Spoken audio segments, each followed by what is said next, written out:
প্রিয় একাদশ শ্রেণীর শিক্ষার্থীরা, গুড মর্নিং সবাইকে। আশা করি তোমরা যে যেখানে আছো ভালো আছো। আমরা আমাদের অনলাইন ক্লাসে আজকে 51তম লেকচারে আছি। হিসাব বিজ্ঞান প্রথম পত্র আমরা রেওয়ামিল অধ্যায়টা করছি, অধ্যায় 4। তো আজকে এই ক্লাসে আমরা ভুল সংশোধনী দাখিলা এই বিষয়ে আলোচনা করব। গত ক্লাসে আমরা একটা রেওয়ামিল করেছিলাম এবং বলেছিলাম তোমরা বিভিন্ন বোর্ডের যে রেওয়ামিলগুলো বইয়ের উদাহরণে দেয়া আছে সেই উদাহরণগুলো একটু স্টাডি করবে বাসায়। খুব কঠিন কোনো অঙ্ক দেওয়া নেই, আশা করি তোমরা বাসায় সেভাবে প্র্যাকটিস করছো প্রত্যেকে। এবং রেওয়ামিল চ্যাপ্টারটা খুবই সহজ, তোমরা নবম দশম শ্রেণীতে করে এসছো, আশা করি খুব বেশি সমস্যা হওয়ার কথা না। তবে উদাহরণগুলো তোমরা প্রত্যেকে যদি প্রতিটা উদাহরণ একটু ভালোভাবে স্টাডি করো, বুঝে বুঝে করার চেষ্টা করো, অবশ্যই তোমরা এই চ্যাপ্টার অঙ্কগুলো করতে পারবে। তো এই চ্যাপ্টার থেকে আজকে আমরা যে টপিকটা নিয়ে আলোচনা করব বা যে বিষয়ের উপর অঙ্ক করব সেটা হচ্ছে ভুল সংশোধনী দাখিলা। দেখো আমি লিখে দিয়েছি যে ভুল সংশোধনী দাখিলা। এই টপিকের উপর মানে এই বিষয়টার উপর ভিত্তি করে আমরা যে টপিকগুলো প্রথমে একটু ধারণা নিব এবং ধারণা নিয়ে যে সৃজনশীল ব্যবহারিক সমস্যার সমাধান করব সেগুলো আমি উল্লেখ করে রেখেছি। প্রথমে আমরা ভুল সংশোধনী দাখিলা করার ক্ষেত্রে আমাদের জানতে হবে ভুল বিষয়টা কি, আসলে ভুলের ধারণা নিতে হবে, ভুল কাকে বলে। তারপর ভুলের শ্রেণী বিভাগ, ভুল কয় ধরনের হতে পারে বা কি ধরনের ভুল হিসাব বিজ্ঞানের ক্ষেত্রে হতে পারে সেগুলো আমাদের জানতে হবে। তারপর ভুল সংশোধন, ভুল যখন ধরা পড়বে সেগুলো আমরা কিভাবে সংশোধন করব বা সেগুলো সংশোধনের উপায়গুলো কি কি সেগুলো আমরা জানবো। এবং এই ভুল সংশোধনটা আমাদের করতে হয় ভুল ধরা পড়ার পর্যায় অনুসারে, অর্থাৎ আমাদের ভুল বিভিন্ন স্টেপে বা বিভিন্ন পর্যায়ে ভুল ধরা পড়তে পারে, সেই পর্যায়গুলো সম্পর্কে আমরা জানবো এবং সেই কোন পর্যায়ে কি ভুল ধরা পড়লে সেটাকে কিভাবে সংশোধন করব সেই বিষয়ে আমরা নিয়মগুলো জানবো। ঠিক আছে, তাহলে ভুল অবশ্যই ভুলের ধরন আছে, ভুলগুলো ধরা পড়ার পর্যায় আছে এবং কোন পর্যায়ের সংশোধন কেমন হবে সেগুলোও আমরা এই ভুল সংশোধন এর নিয়মের মাধ্যমে জেনে তারপর আমরা ভুল সংশোধনী দাখিলা দিতে পারবো। ঠিক আছে, এই জন্য মূলত এই বিষয়গুলো জেনে আমাদের ভুল সংশোধনী দাখিলা করতে হবে এবং এই ভুল সংশোধনী দাখিলাটা মূলত আমাদের সৃজনশীল ব্যবহারিক সমস্যা সমাধানের অংশ। এগুলোর উপর ভিত্তি করে আমাদের অঙ্ক আসতে পারে যেহেতু আমাদের এই চ্যাপ্টারে আছে। এবং এই সৃজনশীল ব্যবহারিক সমস্যাগুলো আমাদের এই পর্যায় ভিত্তিক থাকতে পারে।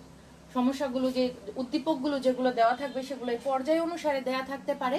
সেই পর্যায় অনুসারে আমরা কিভাবে সমাধান করব সেগুলো আমরা নিয়ম জেনে জেনে এই কয়েকটা উদাহরণের নাম্বার আমি দিয়ে দিয়েছি, সেই উদাহরণগুলো থেকে আমি দুই একটা অঙ্ক আজকে বুঝিয়ে দিব যেন তোমরা বাসায় সেই উদাহরণগুলো স্টাডি করলে আর একটু ভালোভাবে বুঝতে পারো। এবং আমি যেটা বলবো তোমরা অবশ্যই এখানে কম সংখ্যক এই টপিকের উপর কম সংখ্যক উদাহরণ দেওয়া আছে, 10টা না হয়তো বা 12টা এরকম উদাহরণ দেওয়া আছে। তোমরা অবশ্যই প্রত্যেকটা উদাহরণ দেখবে, স্টাডি করবে বাসায়, কারণ এক একটা উদাহরণ কিন্তু এক একটা পর্যায়ে। ঠিক আছে, তাহলে সেইভাবে আমাদের পড়াশোনা চালিয়ে যেতে হবে বাসায় এবং এই অধ্যায়ের অঙ্কগুলো করতে হবে। তাহলে চলো আমরা আজকে আমাদের প্রথম টপিকে চলে যাই, ভুল এর ধারণা অর্থাৎ ভুল বিষয়টা কি। তোমাদের বইয়ের টপিক নাম্বার 4.11 এখানে সুন্দর করে লেখা আছে যে হিসাব রক্ষকের অসাবধানতা বশত অথবা হিসাব বিজ্ঞানের পরিপূর্ণ জ্ঞানের অভাবে যখন হিসাবের বইতে লেনদেন লিপিবদ্ধকরণের ক্ষেত্রে সেই লেনদেনগুলোকে অশুদ্ধভাবে উপস্থাপন করা হয় বা লিপিবদ্ধ করা হয়, সেই অশুদ্ধভাবে উপস্থাপনকেই কিন্তু ভুল বলা হয়। ঠিক আছে, অর্থাৎ এখানে দুইটা কারণে ভুল হতে পারে। হিসাব রক্ষক যদি অসাবধান থাকেন লেনদেন লিপিবদ্ধ করার ক্ষেত্রে, অথবা তার যদি হিসাব বিজ্ঞানের বিষয়ে বা হিসাব বিজ্ঞান সম্পর্কে পরিপূর্ণ জ্ঞান না থাকে, অর্থাৎ পরিপূর্ণ জ্ঞানের অভাব থাকে, সেক্ষেত্রে লেনদেন লিপিবদ্ধকরণের ক্ষেত্রে অনেক সময় ভুল হতে পারে বা অসাবধানতাবশত অশুদ্ধভাবে লেনদেনগুলোকে উপস্থাপন করা হতে পারে। সেই অশুদ্ধভাবে উপস্থাপনটাকেই এখানে হিসাব বিজ্ঞানের ক্ষেত্রে ভুল বলা হচ্ছে। ঠিক আছে, এটাই হচ্ছে মূলত ভুল। তাহলে এখানে বলা হচ্ছে যে একটি ঘটনার অশুদ্ধ বা অসম্পূর্ণ পরিমাপ বা উপস্থাপন হলো ভুল। তাহলে একটি ঘটনাকে যদি হিসাবের বইতে অশুদ্ধভাবে উপস্থাপন করা হয় বা অশুদ্ধভাবে পরিমাপ করা হয় সেটাকে হিসাব বিজ্ঞানের ক্ষেত্রে ভুল বলা হয়। এখানে ভুল বলতে অনিচ্ছাকৃত ত্রুটিকে বোঝায়। ভুল কেউ ইচ্ছা করে করে না, জেনে শুনে কেউ ভুল করে না। জেনে শুনে যে ভুলটা করা হয় সেটাকে অন্যায় বলা হয়, কিন্তু ভুল বলতে আমরা সচরাচর যেটা বুঝি সেটা হচ্ছে অনিচ্ছাকৃত ত্রুটি, আমরা চাইনি কিন্তু হয়ে গেছে, মানে এই ত্রুটিটা হয়ে গেছে কিন্তু আমাদের চাইনি আমরা সেটা করতে। তাহলে এখানে ভুল আর্থিক তথ্যে অনিচ্ছাকৃত ত্রুটিকে নির্দেশ করে, অর্থাৎ হিসাব বিজ্ঞানের ক্ষেত্রে আমরা আর্থিক তথ্য পরিবেশনের ক্ষেত্রে যদি আমরা কোনো অনিচ্ছাকৃত ত্রুটি করে থাকি সেটাই মূলত এখানে ভুল। যেমন এখানে বলা আছে হিসাব তথ্য ও রেকর্ড সমূহে গাণিতিক ভুল হতে পারে বা করণিক ভুল হতে পারে। তারপর 2 নম্বর বলা আছে প্রকৃত ঘটনার যদি ভুল ব্যাখ্যাকরণ হয় সেটাও এক ধরনের ভুল হতে পারে। হিসাব বিজ্ঞানের নীতির যদি ভুল প্রয়োগ করা হয় সেটাও ভুলের আওতার মধ্যে পড়ে। ঠিক আছে, এগুলো হচ্ছে অনিচ্ছাকৃত ত্রুটি, যেটা হিসাব বিজ্ঞানের ক্ষেত্রে ভুল বলা হয়। ভুলের শ্রেণী বিভাগ আছে। আমরা ভুলের ধারণা নিলাম, আমরা তো ভুলের ধারণা নিয়ে যেটা শিখলাম 2টা বিষয়, এক হচ্ছে হিসাব রক্ষকের অসাবধানতা, আরেকটা হচ্ছে হিসাব বিজ্ঞান বিষয়ে পরিপূর্ণ জ্ঞানের অভাব। ঠিক আছে, হিসাব বিজ্ঞানের পরিপূর্ণ জ্ঞানের অভাব, অর্থাৎ একটা হচ্ছে হিসাব রক্ষকের অসাবধানতা, অথবা হিসাব রক্ষক যদি হিসাব বিজ্ঞানে পরিপূর্ণ জ্ঞান না থাকে হিসাব রক্ষকের, সেক্ষেত্রে লেনদেনগুলোকে অশুদ্ধভাবে লিপিবদ্ধ করা হতে পারে, সেই কারণে হিসাবের বইতে ভুল হতে পারে, সেটাই মূলত ভুল। আর এই ভুলটা হচ্ছে অনিচ্ছাকৃত ত্রুটি, কেউ ইচ্ছা করে না। আর্থিক তথ্য পরিবেশনের ক্ষেত্রে যদি অনিচ্ছাকৃত কিছু ত্রুটি হয়ে যায় সেটাই মূলত ভুল, এবং সেই ত্রুটিগুলো হতে পারে করণিক ভুল, বা হিসাবের রেকর্ড রাখার ক্ষেত্রে ভুল হতে পারে, বা হিসাবের তথ্য রেকর্ড করার সময় ভুল হতে পারে, তারপর প্রকৃত ঘটনার ভুল ব্যাখ্যা দেওয়া হতে পারে, তারপর হতে পারে যে হিসাব বিজ্ঞানের নীতি সম্পর্কে যদি হিসাব রক্ষকের জ্ঞান না থাকে তাহলে সেই নীতির ভুল প্রয়োগ হতে পারে ইত্যাদি। তো ভুলের শ্রেণী বিভাগগুলো আমরা এখন একটু দেখি। ভুল প্রথমত এখানে ভুলগুলোকে 2 ভাগে ভাগ করা হয়েছে, তোমরা টপিক নাম্বার 4.1-2 পাবে। তোমরা নিজেরাও একটু স্টাডি করে নিও একটু ভালোভাবে জানার জন্য। আমার অঙ্ক করার প্রয়োজনে হয়তো একটু অল্প কথায় এই টপিকগুলো বোঝানোর দরকার পড়েছে এখন। তোমরা নিজেরাও এই টপিকগুলো যদি একটু নিজেরা বাসায় স্টাডি করো একটু সময় নিয়ে ধৈর্য সহকারে, তাহলে অবশ্যই আমি না বোঝালেও তোমরা বুঝবে। তারপরও আমরা যেহেতু অঙ্ক করব আজকে, বা আমরা স্টাডি করব অঙ্কগুলো, সেই কারণে আমাদের একটু ছোট ছোট করে এই টপিকগুলো জানাটা জরুরি। ভুলের শ্রেণী বিভাগকে তোমাদের এই টপিকে 2টা ভাগে প্রথমত ভাগ করা হয়েছে ক খ দিয়ে। তোমরা দেখবে একটা হচ্ছে যে সমস্ত ভুল রেওয়া মিলে ধরা পড়ে, আর আরেকটা ভুল এখানে দেখানো হয়েছে যে সমস্ত ভুল রেওয়া মিলে ধরা পড়ে না, আর লাস্টে দেখানো হয়েছে প্রভাবের দৃষ্টিকোণ হতে কিছু ভুল থাকতে পারে। ঠিক আছে, সেক্ষেত্রে রেওয়া মিল মিলতেও পারে, রেওয়া মিল নাও মিলতে পারে। তো এখানে প্রথমে দেওয়া হয়েছে যে সমস্ত ভুলের কারণে রেওয়া মিল মিলবে না, যেগুলো আমাদের হয়তো ধরা পড়বে, যে সমস্ত ভুল ধরা পড়বে রেওয়া মিল করার সময়, এবং সেগুলোর কারণে হয়তো বা অনেক সময় রেওয়া মিল নাও মিলতে পারে। ঠিক আছে, এখানে দেওয়া আছে রেওয়া মিলে যে সমস্ত ভুল ধরা পড়ে রেওয়া মিল করার সময়। এখানে হিসাব রক্ষণের অমনোযোগিতা বা হিসাব শাস্ত্রে অজ্ঞতার ফলে হিসাব রক্ষণের অনিচ্ছাকৃত বা হিসাব রক্ষণের ক্ষেত্রে অনিচ্ছাকৃতভাবে বিভিন্ন প্রকার ভুল ত্রুটি হতে পারে। এই ভুল ত্রুটিগুলোকে নিম্নলিখিতভাবে বিভক্ত করা যায়। এখানে বলা আছে ক নম্বরে রেওয়া মিলে যে সমস্ত ভুল ধরা পড়ে। রেওয়া মিলে যে ভুলগুলো ধরা পড়ে সেগুলো এখানে দেওয়া আছে যে খতিয়ানে তোলার সময় যদি বাদ পড়ার ভুল হয়, অর্থাৎ কোনো লেনদেন যদি রেওয়া মিলের 2টি পক্ষের মধ্যে একটি পক্ষকে খতিয়ানি লেখা হলো, আরেকটা পক্ষকে লেখাই হলো না, খতিয়ানি করা হলো না, সেক্ষেত্রে হয়তো খতিয়ানে তোলার সময় একটা ভুল হতে পারে, এই ভুলটা রেওয়া মিলে ধরা পড়তে পারে। আবার খতিয়ান হিসাব পোস্টিং এর ভুল হতে পারে, যেমন কোনো একটি হিসাব আমরা জাবেদা বইতে সঠিকভাবে লিপিবদ্ধ করেছি কোনো একটি লেনদেনকে 2টা পক্ষকে, কিন্তু খতিয়ানে তোলার সময় সেই 2টা পক্ষের একটা পক্ষকে সঠিকভাবে তুলেছি, আরেকটা পক্ষকে যে সাইডে লেখার কথা ছিল সেই সাইডে না লিখে মানে উল্টা সাইডে লিখেছি। ঠিক আছে, অপর দিকে লিখেছি, ভুল সাইডে লিখেছি, এটাকে বলা হচ্ছে খতিয়ানে হিসাব পোস্টিং এর ভুল। আবার খতিয়ানে লেখার সময় টাকার অঙ্ক আমরা ভুল লিখতে পারি। কোনো হিসাবের টাকার অঙ্ক হয়তো 10,000 হলো, ডেবিট দিকে আমরা 10,000-এর জায়গায় 1,000 টাকা লিখতে পারি। এই সমস্ত ভুল রেওয়া মিলে ধরা পড়ে আর কি রেওয়া মিল করার সময়। 4 নাম্বার বলা আছে খতিয়ান হিসাবের উদ্বৃত্ত নির্ণয়ে ভুল। আমরা উদ্বৃত্ত নির্ণয়ের ক্ষেত্রে যদি আমরা যদি হিসাব রক্ষক হই, আমরা যদি উদ্বৃত্ত নির্ণয়ের ক্ষেত্রে অসাবধানতাবশত কোনো ভুল করে থাকি, বা 2 দিকে টাকার যোগফল নির্ণয় করতেও যদি ভুল হয়, তাহলে সেক্ষেত্রে আমাদের উদ্বৃত্ত নির্ণয়ে ভুল হতে পারে। এরকম প্রত্যেকটা ভুল দেখবে যে তোমাদের উদাহরণ সহ বুঝিয়ে দেওয়া আছে। আরো আছে খতিয়ান উদ্বৃত্ত রেওয়া মিলে তোলবার ভুল, অর্থাৎ খতিয়ান উদ্বৃত্ত আমরা ঠিকই করলাম, নির্ণয় করলাম, আমরা রেওয়া মিল করার সময় ভুল অ্যামাউন্ট বসালাম, এরকম হতে পারে। তো এই ধরনের ভুলগুলো রেওয়া মিল করার সময় ধরা পড়ে, এবং ধরা পড়লে আমরা সেগুলোর সংশোধনী দাখিলা দিয়ে, ভুলগুলো যদি রেওয়া মিল করার সময় ধরা পড়ে সেগুলো সংশোধন আমরা কিভাবে করব সেই নিয়ম অনুযায়ী সংশোধন করে আমরা সংশোধিত রেওয়া মিল করতে পারি। তাহলে যে সমস্ত ভুল রেওয়া মিলে ধরা পড়ে সেখান থেকে আমরা 5 ধরনের ভুল দেখতে পাচ্ছি। একটা হচ্ছে খতিয়ানে তোলার সময় বাদ পড়ার ভুল হতে পারে, খতিয়ান হিসাবে পোস্টিং এর ভুল হতে পারে, টাকার অঙ্ক লেখায় ভুল হতে পারে খতিয়ানে তোলার সময়, তারপর খতিয়ান হিসাবের উদ্বৃত্ত নির্ণয়ে ভুল হতে পারে, অথবা রেওয়া মিলে খতিয়ানের উদ্বৃত্তটা লেখার সময় ভুল হতে পারে। ঠিক আছে, তাহলে এগুলো বিষয়ে আমাদের সচেতন থাকতে হবে, এবং এমসিকিউর জন্য এই টপিকগুলো আমাদের প্রত্যেককে এই টপিকগুলো আবার রিভাইজ দিতে হবে। ঠিক আছে, এমসিকিউর সঠিক অ্যান্সার জন্য, এবং উদাহরণ সহ আমাদের জানতে হবে। এরপর যে ভুলগুলো আছে, যে সমস্ত ভুল রেওয়া মিলে ধরা পড়ে না, ভুল হচ্ছে ঠিকই হিসাবের বইতে, কিন্তু রেওয়া মিল করার সময় হয়তো কোনো কারণে রেওয়া মিলগুলো মিলে যাচ্ছে কিন্তু ভুলগুলো থেকেই যাচ্ছে। এরকম ভুলগুলো কি হতে পারে? যেমন বাদ পড়ার ভুল হতে পারে। কোনো একটা লেনদেন আমরা হিসাবের বইতে বা জাবেদায় আদৌ আমরা লিখলামই না, ডেবিট পক্ষ ক্রেডিট পক্ষ কোনোটাই লিখলাম না, তাহলে এটা হতে পারে বাদ পড়ার ভুল। আর আমি তোমাদের জন্য অবশ্যই বলবো, এই যে সমস্ত ভুল রেওয়া মিলে ধরা পড়ে না, এটা খুবই ইম্পর্টেন্ট ভুলগুলোর নাম জানা।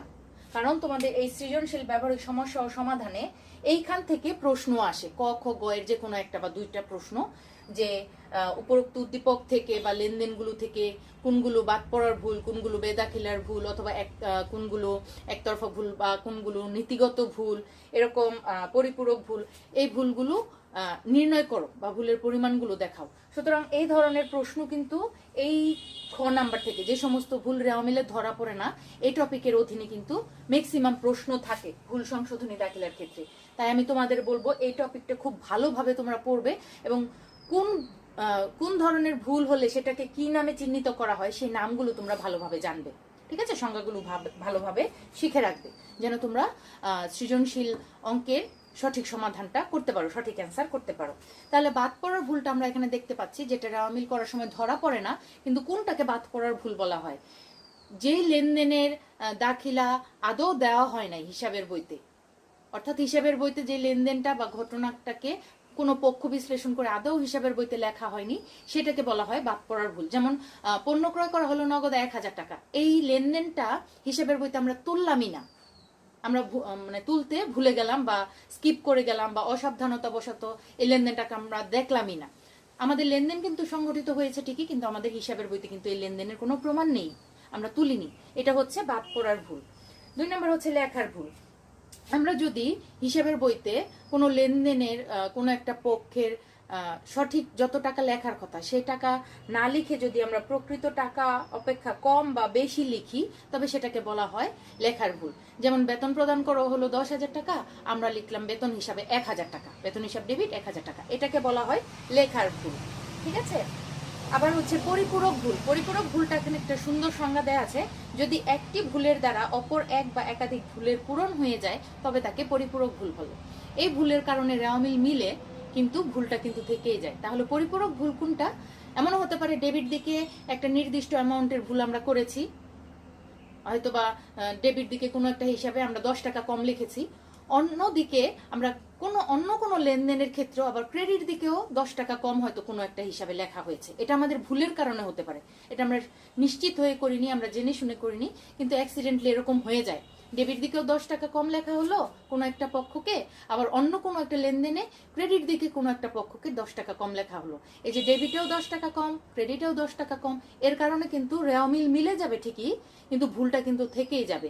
এই যে একটা ভুল দ্বারা অন্য একটা ভুলের যে পূরণ হয়ে গেল, রেওয়া মিল মিলে গেল, এই ভুলটাকে বলা হয় পরিপূরক ভুল, অর্থাৎ এক পক্ষের ভুল দ্বারা অন্য পক্ষের ভুলের পূরণ হয়ে যাওয়া। ঠিক আছে, এটাকে বলা হয় পরিপূরক ভুল। তারপর হচ্ছে বেদাখিলার ভুল। আমরা যদি কোনো একটি হিসাবকে অন্য নামে হিসাবভুক্ত করি, টাকার অঙ্ক সঠিক লিখলাম, যেমন ভাড়া প্রদান করা হলো 2000 টাকা, আমরা 2000 টাকা ঠিকই ডেবিট কলামে লিখলাম, ডেবিট দিকে লিখলাম, কিন্তু ভাড়া কথা লেখার ক্ষেত্রে আমরা বেতন হিসাব লিখে ফেললাম, এটাকে বলা হয় বেদাখিলার ভুল। একটা হচ্ছে লেখার ভুল, একটা হচ্ছে বেদাখিলার ভুল। লেখার ভুল হচ্ছে টাকার অঙ্ক কম লেখা, আর বেদাখিলার ভুল হচ্ছে এক হিসাবের জায়গায় অন্য হিসাবের নাম লেখা। পক্ষ কিন্তু সঠিক পক্ষেই আমরা লিখছি, ডেবিটকে ডেবিটই করছি। একটা হচ্ছে লেখার ভুলের ক্ষেত্রে আমরা ডেবিট দিকে টাকার অঙ্ক লিখছি কিন্তু কম লিখছি বা বেশি লিখছি, এটা হচ্ছে টাকার অঙ্কের ভুল, এটাকে বলা হয় লেখার ভুল।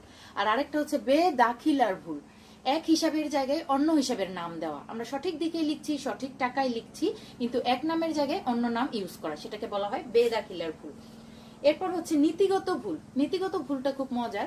আমরা যদি মূলধন জাতীয় হিসাবকে মুনাফা জাতীয় হিসাবে লিপিবদ্ধ করি, অথবা মুনাফা জাতীয় কোনো বিষয়কে মূলধন জাতীয় হিসাবে লিপিবদ্ধ করি, সেটা হচ্ছে মানে নীতিগত ভুল। এটা হচ্ছে হিসাব রক্ষকের অসাবধানতা বশত, যেটা হিসাব বিজ্ঞানের নিয়ম নীতি সম্পর্কে হয়তো উপযুক্ত জ্ঞান থাকে না অনেক সময় হিসাব রক্ষকের, সেই ক্ষেত্রে এই ধরনের ভুল হতে পারে।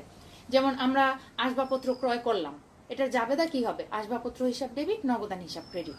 আমরা যদি আমাদের হিসাব বিজ্ঞানের সম্পর্কে, হিসাব বিজ্ঞানের নীতি সম্পর্কে পরিপূর্ণ জ্ঞান না থাকে, আমরা অনেকেই আসবাবপত্র হিসাব না লিখে আমরা ক্রয় হিসাবকে ডেবিট করতে পারি। আসবাবপত্র কিন্তু একটা মূলধন জাতীয় হিসাব, এটা সম্পত্তিবাচক হিসাব, এটা কিন্তু মূলধন জাতীয় ব্যয়। একটা বৃহৎ বড় ধরনের কিছু পাওয়ার জন্য আমরা বড় ধরনের অ্যামাউন্ট কিন্তু এখানে ব্যয় করছি, এটা মূলধন জাতীয় ব্যয়। কিন্তু আমরা যদি ক্রয় হিসাবে লিখি, ক্রয় হিসাবটা কিন্তু মুনাফা জাতীয় ব্যয়। ঠিক আছে? তাহলে এই যে হিসাব বিজ্ঞানের যে নীতিগত একটা ভুল আমরা করলাম, বা হিসাব রক্ষক হিসেবে আমরা যদি এই ভুলটা করে থাকি, সেটা কিন্তু নীতিগত ভুল। মুনাফা জাতীয় বিষয়কে মূলধন জাতীয় হিসাবে লেখা, মূলধন জাতীয় বিষয়কে মুনাফা জাতীয় হিসাবে লেখা। এই সমস্ত ভুলের কারণে আমরা টাকার অঙ্ক সঠিক লিখছি, কিন্তু রেওয়ামিল কিন্তু মিলেই যাচ্ছে, কিন্তু ভুলটা থেকে যাচ্ছে, এটাকে বলা হয় নীতিগত ভুল। এই যে এখানে প্রত্যেকটা ভুল উদাহরণ সহ বইতে সুন্দর করে লেখা আছে, তোমরা অবশ্যই এগুলো বাসায় আরো ভালোভাবে স্টাডি করবে, কারণ তোমাদের কিন্তু এই যে এই সংক্রান্ত ভুল সংশোধনী দাখিলা সংক্রান্ত যে অঙ্কগুলো আছে, সেখানে কিন্তু এই বিভিন্ন ভুল নির্ণয় করার কথা বলা থাকতে পারে। অবশ্যই তোমরা এগুলা উদাহরণ সহ ভালোভাবে শিখে রাখবে, যেন সঠিকভাবে অ্যান্সার করতে পারো। এরপর গ নাম্বারে আছে যে প্রভাবের দৃষ্টিকোণ হতেও ভুল হতে পারে। একতরফা ভুল হতে পারে, দুতরফা ভুল হতে পারে। একতরফা ভুল কোনটা? আমরা জাবেদা করার সময় অনেক সময় হয়তো ডেবিট ক্রেডিট দুইটা পক্ষের যে কোনো একটা পক্ষে আমরা ভুল করতে পারি। এই ভুলগুলো উপরে আমরা যে খ নাম্বারে যেগুলো বললাম, এই পাঁচটার মধ্য থেকেও হতে পারে। ঠিক আছে? লেখার ভুল, বেদাখিলার ভুল, বাদ পড়ার ভুল, পরিপূরক ভুল, নীতিগত ভুল, এগুলোর মধ্য থেকেও কিন্তু একতরফা ভুল হতেই পারে। কেমন? যেমন আমরা ক্রয় হিসাব নগদে ক্রয় করলাম 10,000 টাকা, সেখানে আমরা ক্রয় হিসাবকে লিখলাম হয়তোবা সঠিকভাবে, কিন্তু নগদান হিসাব লিখলাম না, অথবা নগদান হিসাবকে লিখলাম, ক্রয় হিসাবকে লিখলাম না, সেক্ষেত্রে আমাদের মানে সেটা হয়ে যায় একতরফা ভুল। আবার এমনও হতে পারে দুতরফা ভুল। এই একতরফা ভুলের কারণে রেওয়ামিল মিলে না, তখন আমাদের অনিশ্চিত হিসাব নিয়ে এসে সেই ভুলটাকে সংশোধন করতে হয়। আবার দুতরফা ভুলও হতে পারে, দুতরফা ভুলের কোনো লেনদেনে দুইটা পক্ষে ডেবিট ক্রেডিট দুইটা পক্ষে ভুল হতে পারে, সেক্ষেত্রে আমাদের রেওয়ামিল মিলতেও পারে, আবার নাও মিলতে পারে। যদি না মিলে তাহলে আমাদের সেক্ষেত্রে অনিশ্চিত হিসাব দিয়ে রেওয়ামিল মিলাতে হয়। তাহলে এই সমস্ত ভুলের ব্যাপারে আমাদের সাবধান থাকতে হবে। আমরা যখন অঙ্ক করব এবং যখন আমরা উদ্দীপক পড়ব, সেখানে আমাদের কি করতে বলা হচ্ছে সেটা আমরা ভালোভাবে জেনে তারপর আমরা সমাধান করব। এখন আমরা দেখি যে ভুল সংশোধনের জন্য আমাদের কি করতে হবে, কিভাবে আমরা এই ভুলগুলোকে সংশোধন করতে পারি। এখানে দেখো, ভুল সংশোধনের জন্য তোমাদের টপিক নাম্বার 4.13 আছে, 4.14 আছে। এই বিষয়গুলো তোমরা একটু বাসায় পড়ে নিবে, খুবই ইম্পর্টেন্ট। অশুদ্ধ রেওয়ামিল শুদ্ধ করার উপায়, সেটা তোমরা একটু বাসায় পড়বে, আমি না পড়লেও তোমরা বুঝবে। আর হচ্ছে 4.14 যে ভুল সংশোধনী দাখিলা কিভাবে দিতে হবে সেটা এখানে বলা আছে। যে দাখিলা আমরা ভুল সংশোধনী দাখিলা অনেকটা জাবেদা করার মতো, আমরা জাবেদা যেভাবে করি, জাবেদার ছকে সাধারণ জাবেদা, সেই জাবেদার মধ্যে আমাদের ভুল সংশোধনী দাখিলা দিতে হয়।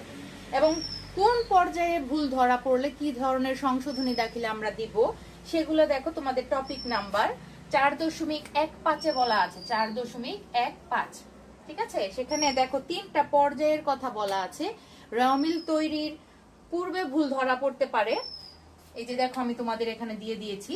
রেওয়ামিল তৈরির পূর্বে ভুল ধরা পড়তে পারে, আবার রেওয়ামিল তৈরির পরেও অনেক সময় ভুল ধরা পড়তে পারে, আবার চূড়ান্ত হিসাব তৈরির পরও অনেক সময় ভুল ধরা পড়তে পারে। ঠিক আছে? এই 3টা পর্যায়ে ভুল ধরা পড়তে পারে।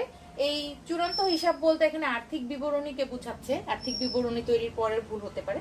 তো এই 3টা স্টেপে ভুল ধরা পড়ে মেইনলি, এবং এগুলার ভুল ধরা পড়লে সেগুলা কিভাবে সংশোধন করতে হয় সেগুলো আমাদের একটু জানতে হবে। তোমাদের টপিক নাম্বার 4.15 সেগুলো সংশোধনের বিষয়ে আলাপ আলোচনা করা আছে, তোমরা একটু খেয়াল করলেই পাবে।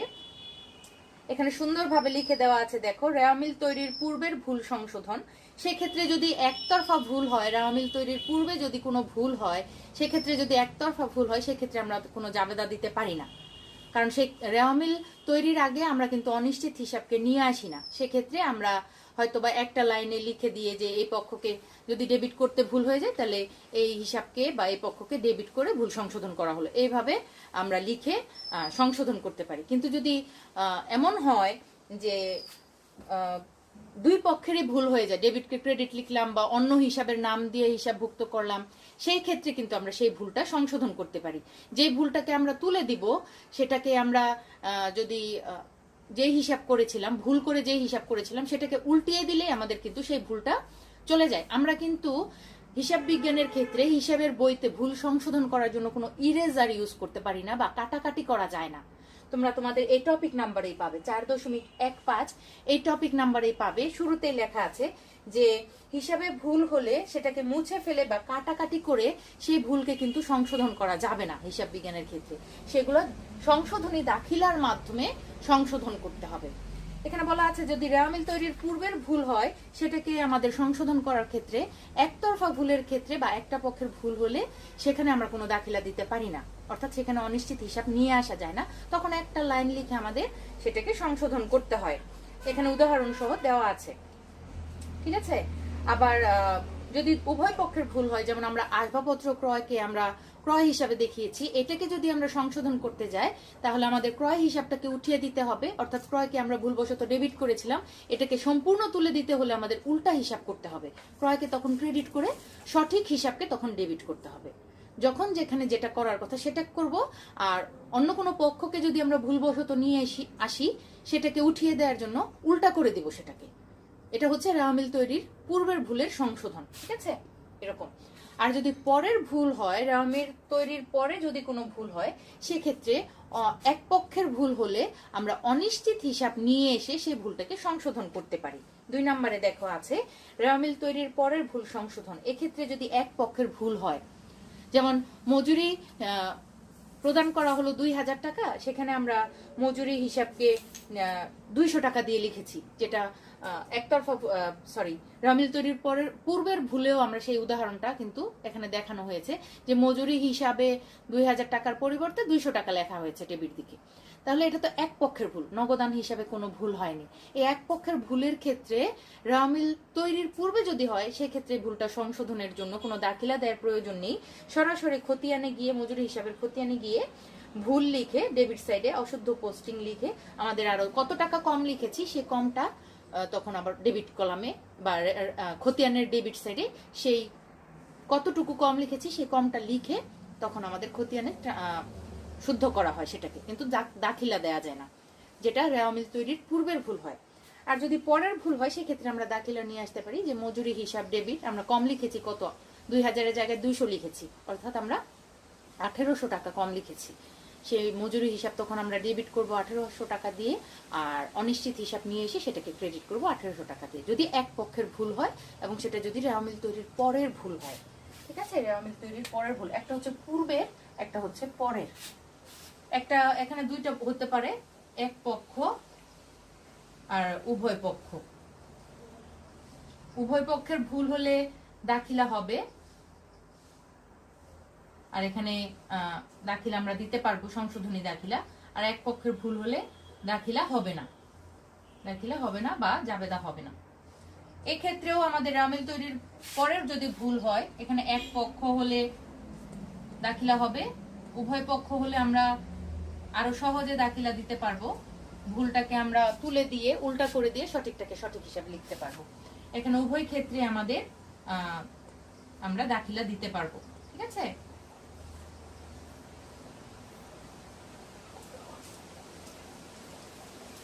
উভয় ক্ষেত্রে আমরা দাখিলা দিতে পারবো।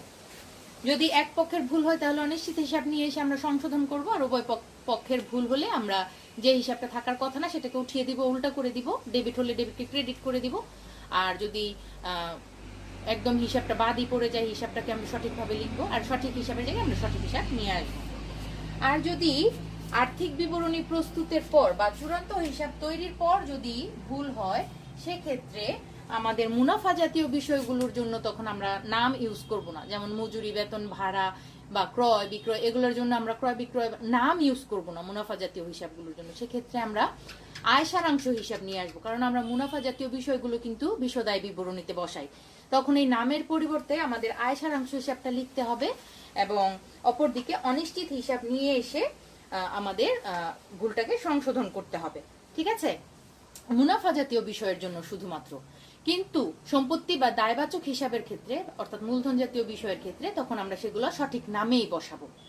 যেমন প্রাপ্য হিসাবে ভুল হলে আমরা প্রাপ্য হিসাব নামেই বসাবো, আর অপর পক্ষকে অনিশ্চিত হিসাব দিয়ে কারেকশন করব। ঠিক আছে, এরকম বইতে প্রত্যেকটা বিষয় তোমাদের উদাহরণ সহ আলোচনা করা আছে। এই আলোচনার প্রেক্ষিতে আমরা সমাধানে চলে যাব। আমরা সমাধানের ক্ষেত্রে আজকে আমি তোমাদের বোর্ডে কোনো অঙ্ক করাবো না, কিন্তু বইয়ের উদাহরণ থেকে একটা দুইটা অঙ্ক আমি বুঝিয়ে দেওয়ার চেষ্টা করব।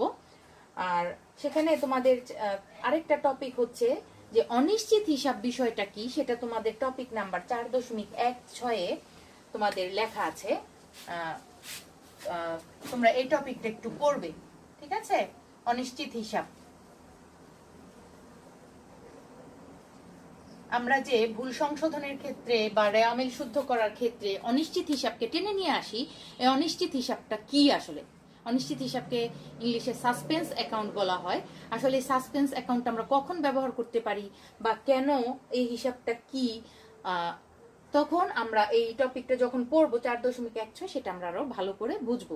আপাতত অঙ্কের সমাধানের জন্য আমাদের অনিশ্চিত হিসাবকে নিয়ে আসতে হবে।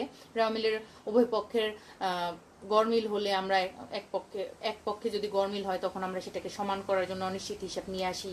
ভুল সংশোধনী দাখিলা দেওয়ার জন্য রেওয়ামিল তৈরির পর থেকে, পরের ভুল থেকে বাকিগুলোতে দাখিলা দেওয়ার জন্য প্রয়োজন অনুযায়ী আমরা অনিশ্চিত হিসাব নিয়ে আসি।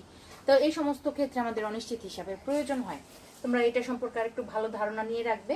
এখন আমরা যে বিষয়টাতে চলে যাব, আমরা ভুল সম্পর্কে ধারণা নিলাম, ভুলের শ্রেণী বিভাগ দেখলাম, কি ধরনের ভুল হতে পারে, ক, খ, গ, তিনটা বিষয়ের উপর দেখলাম। ভুল সংশোধন, ভুল ধরার পর্যায় ভিত্তিক কিভাবে সংশোধন করতে হবে সেটাও আলোচনা করলাম। তিনটা ধাপে আমাদের ভুল ধরা পড়তে পারে। রেওয়ামিল তৈরির পূর্বে ধরা পড়তে পারে, পরে রেওয়ামিল তৈরির পরে, তারপর আর্থিক বিবরণী বা চূড়ান্ত হিসাব তৈরির পরে ভুল ধরা পড়তে পারে। ঠিক আছে, তো এই তিনটা ধাপে আমাদের ভুল ধরা পড়তে পারে। আমরা কিন্তু কাটাকাটি, ঘষা মাজা করে বা ইরেজার দিয়ে মুছে আমরা ভুল সংশোধন করতে পারি না হিসাবের বইতে। সেক্ষেত্রে আমাদের সংশোধনী দাখিলা দিতে হয়, যেটা জাবেদা, আমরা সাধারণ জাবেদা যেভাবে করি সেটাই এই সাধারণ জাবেদার মতোই এক ধরনের এই জাবেদাটা করতে হয়, শুধু সেটার ক্ষেত্রে লিখতে হয় ভুল সংশোধনী দাখিলা। আমরা সাধারণ জাবেদাও লিখতে পারি, সেখানে ব্র্যাকেটে আমাদের ভুল সংশোধনী দাখিলা অবশ্যই উল্লেখ করতে হবে। ঠিক আছে, মূলত আমরা সাধারণ জাবেদা যেভাবে করি এটা সেটাই, শুধুমাত্র সংশোধন করে ডেবিট পক্ষ ক্রেডিট পক্ষ করতে হয়। তাহলে এই যে আমি এখানে তিনটা ধাপের কথা উল্লেখ করলাম, 1, 2, 3, এই 2 নাম্বারের সাথে 4 নাম্বারটার মিল আছে। এটা হচ্ছে ভুল সংশোধনী দাখিলা। এখানে একটা রেওয়ামিল দেওয়া থাকতে পারে, ভুল সংশোধনী দাখিলা করে সেটার জন্য খতিয়ান করতে বলা হতে পারে। সেই খতিয়ানের উদ্বৃত্ত নিয়ে সমন্বয় করে রেওয়ামিল আমাদের করার কথা বলা থাকতে পারে। সেখানে প্রশ্নটা এরকম থাকতে পারে যে একটা রেওয়ামিল দেওয়া হলো, রেওয়ামিলের নিচে কিছু ভুল দেওয়া হলো, এই ভুলগুলোকে কারেকশন করে দাখিলা দিতে বলবে, সেখান থেকে খতিয়ান করতে বলবে, এবং কারেকশনের পর রেওয়ামিলের অবস্থাটা কি দাঁড়ায়, অর্থাৎ পূর্বে উদ্দীপকে যে একটা রেওয়ামিল দেওয়া ছিল এবং সেটা কারেকশন করার পর রেওয়ামিলটা কেমন হয় বা টাকার অ্যামাউন্টে কি পার্থক্য হয়, সেটা করে সমন্বয় করে ভুলগুলো সংশোধন করার পর সেই সংশোধনগুলো সমন্বয়ের পর একটা রেওয়ামিল করতে বলা হতে পারে। সেগুলো আমাদের বইতে সে ধরনের অঙ্কও আছে। এই জন্য আমি 4 নাম্বার দিয়েছি। এটা কোনো পর্যায় ভিত্তিক না, ভুল ধরার পর্যায় ভিত্তিক না। এটা হচ্ছে 2 নাম্বারের সাথে, অর্থাৎ রেওয়ামিল তৈরির পরের যে ভুলের সংশোধিত দাখিলা, সেটার উপস্থাপনটা আলাদা থাকতে পারে, সেটার জন্যই আমি এখানে 4 নাম্বার দিয়ে বুঝিয়েছি। অর্থাৎ আমাদের উদাহরণে 1, 2, 3, 4 এই 4টা ধরনের অঙ্ক আছে। প্রথমটা হচ্ছে 3টা পর্যায়ের ভুল দেওয়া থাকতে পারে, সেগুলো সংশোধন করার কথা বলা থাকতে পারে। আর এটা হচ্ছে রেওয়ামিল তৈরির পরের ভুলই, কিন্তু এখানে একটা রেওয়ামিল উপস্থাপন করে দিবে। সেটা হচ্ছে রেওয়ামিল মানে ভুল ধরার আগে রেওয়ামিল কি ছিল তারপর কিছু ভুল দিয়ে দিবে, সেই ভুলগুলো সংশোধন করার পর রেওয়া মিল কি হয়, অ্যামাউন্ট কত হয় সেটা তোমাদের করে দেখাতে হবে এরকম। এইটা 2 নাম্বার আর 4 নাম্বার একই। তাহলে চলো আমরা এখন উদাহরণ ভিত্তিক দু একটা অঙ্ক ক্লাসে একটু তোমাদের আমি বুঝাই, এবং তোমরা সেইভাবে আমি যে নাম্বার অঙ্কটা তোমাদের খুলতে বলবো তোমরা সেই অঙ্কটা খুলবে, আমি উদ্দীপকটা পড়ে অঙ্কটা বুঝিয়ে দিব। ঠিক আছে, চলো তাহলে আমরা শুরু করি।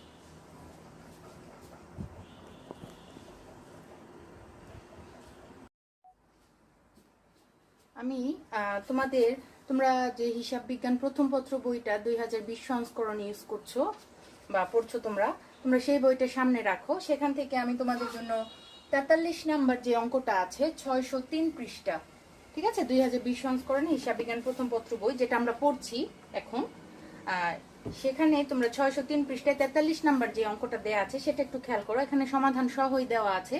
আমি উদাহরণের অঙ্কগুলো প্রিফার করি এই কারণে, কারণ উদাহরণগুলো এত সুন্দরভাবে এখানে সলিউশন করে দিয়েছেন স্যার। এই উদাহরণগুলোই যদি তোমরা ভালোভাবে স্টাডি করো তাহলে অবশ্যই তোমরা অনুশীলনীর অঙ্কও কিন্তু করতে পারবে। সেইভাবে কিন্তু অনুশীলনীর অঙ্কগুলো দেওয়া অনেকটা গাইডলাইন হিসাবে তোমাদের জন্য কাজ করে এই উদাহরণগুলো।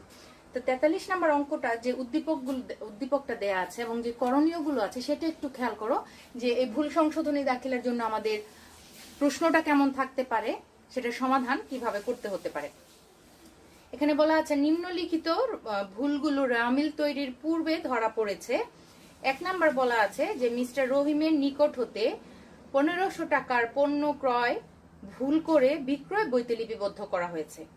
আমরা যখন উদ্দীপক পড়বো, উদ্দীপকটা কিন্তু খুব ক্লিয়ার ভাবে শুরু থেকে শেষ পর্যন্ত বুঝে বুঝে পড়ার চেষ্টা করব, এবং অবশ্যই আমাদের ভুল সংশোধনী দাখিলা দেওয়ার ক্ষেত্রে এই পর্যায়গুলো বোঝাটা খুব জরুরি বা জেনে নেওয়াটা খুব জরুরি। এখানে যেমন বলা আছে এই ভুলগুলো রেওয়া মিল তৈরির পূর্বে ধরা পড়েছে, ঠিক আছে, আমরা কিন্তু রেওয়া মিল তৈরির পূর্বের ভুলের অঙ্ক করছি। তাহলে পূর্বে নাকি পরে সেটা জেনে কিন্তু আমাদের সমাধান করতে হবে।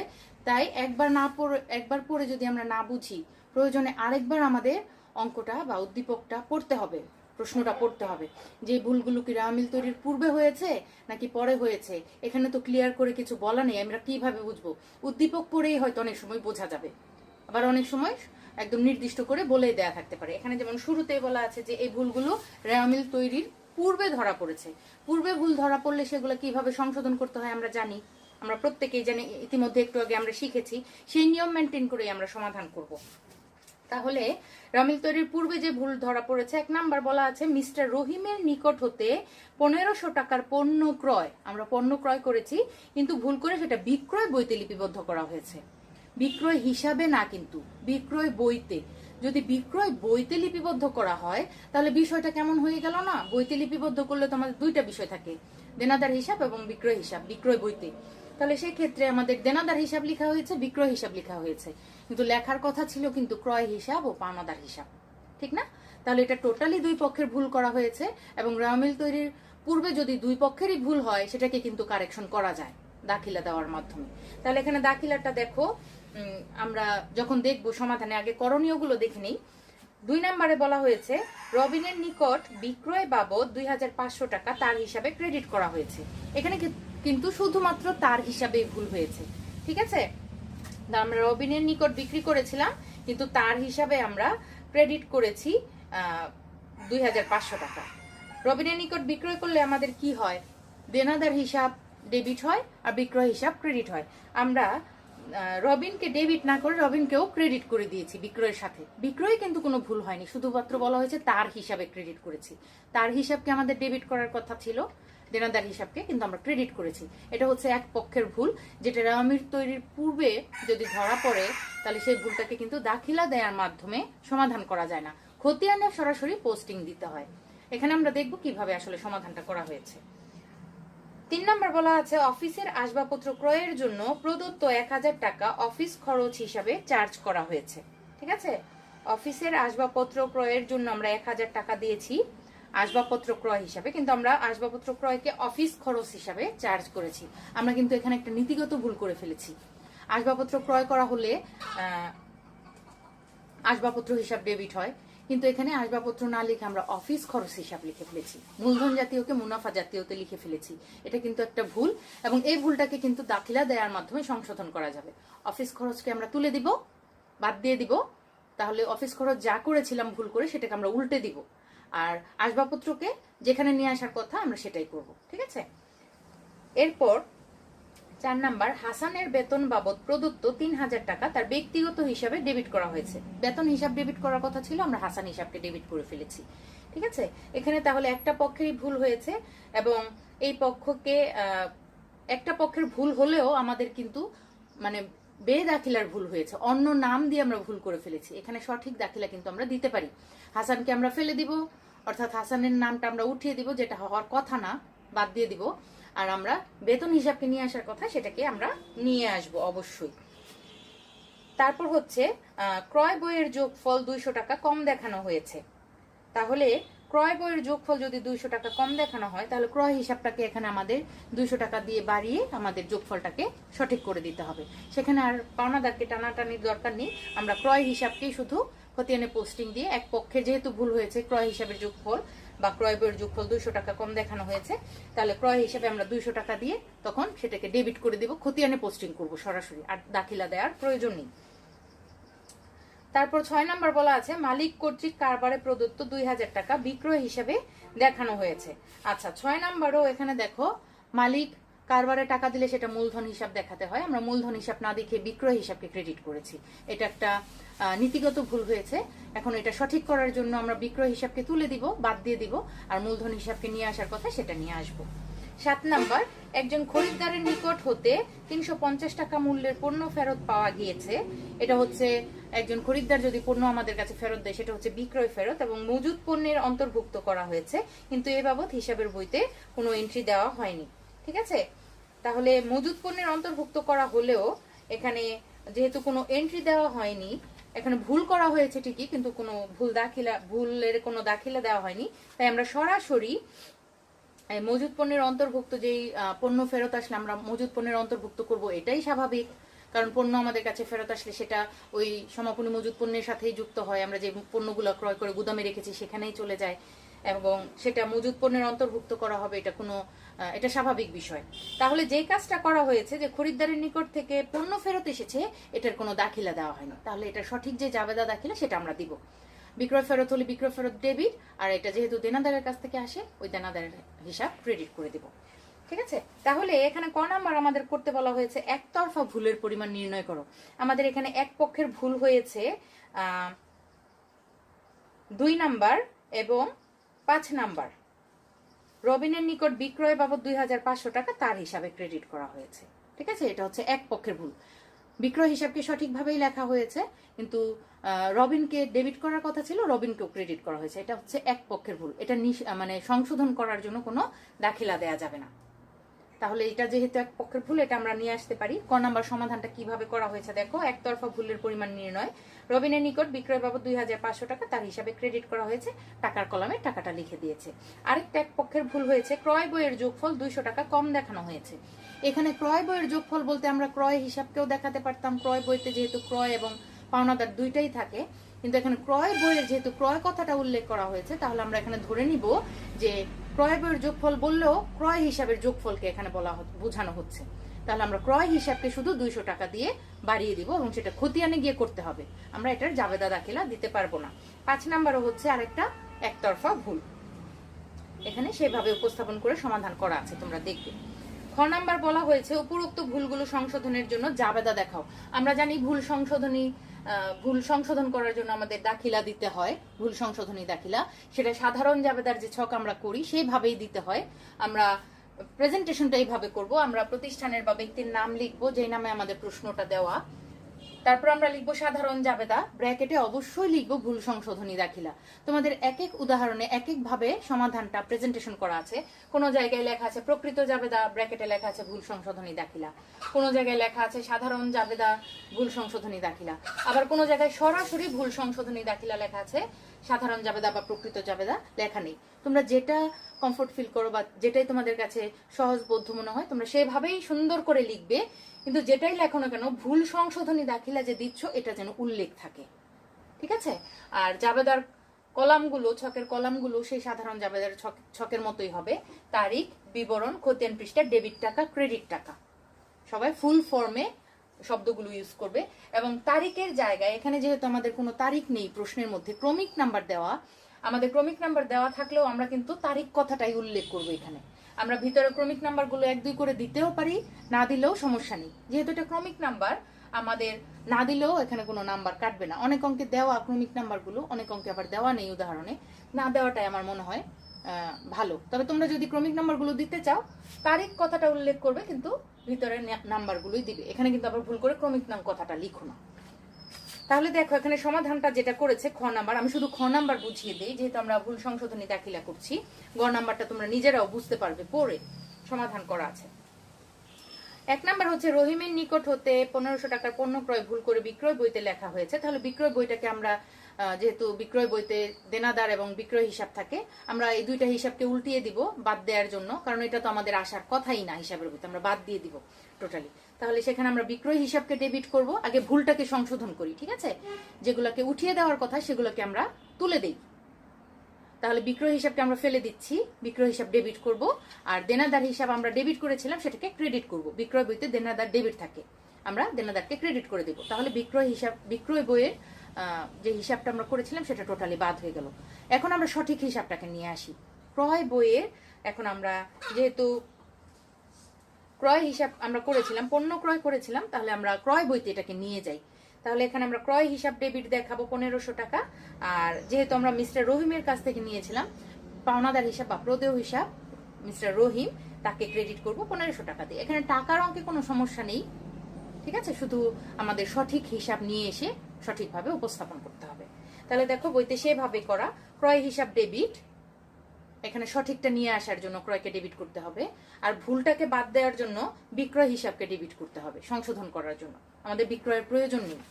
তারপর হচ্ছে পাওনাদার হিসাব ক্রেডিট রহিম, আমাদের ক্রয় বইয়ের জন্য পাওনাদারকে ক্রেডিট করতে হবে, এটা সঠিক। আর দেনাদার হিসাব রহিম ক্রেডিট করা হলো কারণ ভুলটাকে উঠিয়ে দেওয়ার জন্য বিক্রয় বইতে নেওয়া হয়েছিল। এরপর 2 তারিখ হচ্ছে রবিনের নিকট বিক্রয় বাবদ, এটা তো একতরফা ভুল। এখানে কিভাবে উপস্থাপন করা হয়েছে দেখো, দেনাদার হিসাব রবিন 5000 টাকা দ্বারা ডেবিট করতে হবে। এটা কোথায়? খতিয়ানে, এটার আলাদাভাবে লেখার দরকার নেই। তোমরা জাবেদা কিন্তু দেওয়ার সাথে সাথে অবশ্যই ব্যাখ্যা দিবে, জাবেদা মানেই কিন্তু ব্যাখ্যা থাকতে হবে। তাহলে 1 নম্বরে ব্যাখ্যাটা দেওয়া হয়েছে, রহিমের নিকট হতে ভুলে বিক্রয় বইতে লিপিবদ্ধ হয়েছে, এখন সংশোধিত হলো। আমরা যেহেতু সংশোধনী দাখিলা দিচ্ছি, আমাদের ব্যাখ্যার মধ্যে সংশোধিত হলো বা সঠিকভাবে হিসাবভুক্ত হলো এই কথাগুলো উল্লেখ করতে হবে। 3 নাম্বার, অফিসের আসবাবপত্র ক্রয়ের জন্য প্রদত্ত 1000 টাকা অফিস খরচ হিসাবে চার্জ করা হয়েছে। তাহলে এখানে আমাদের অফিস খরচটাকে তুলে দিতে হবে। অফিস খরচকে আমরা ডেবিট করেছি, এটা ভুল হয়েছে। আমাদের আসবাবপত্রকে ডেবিট করার কথা ছিল। তাহলে আসবাবপত্র হিসাব ডেবিট, আর অফিস খরচকে যেহেতু আমরা তুলে দিব, অফিস খরচকে আমরা ক্রেডিট করব সঠিক টাকা দিয়ে, ঠিক আছে? তাহলে আমরা ব্যাখ্যাটাও সেভাবে লিখবো, আসবাবপত্র ক্রয় অফিস খরচ হিসাবে দেখানোর ভুল সংশোধিত হলো। এরপর 4 নাম্বার, হাসানের বেতন বাবদ প্রদত্ত 3000 টাকা তার ব্যক্তিগত হিসাবে ডেবিট করা হয়েছে। হাসানকে তো এখানে নিয়ে আসার কথাই না, আমাদের বেতন হিসাব দেখানোর কথা। অপরপক্ষে কোনো ভুল হয়নি, নগদানে কোনো ভুল হয়নি, আমাদের বেতনের জায়গায় আমরা হাসানকে নিয়ে এসেছি।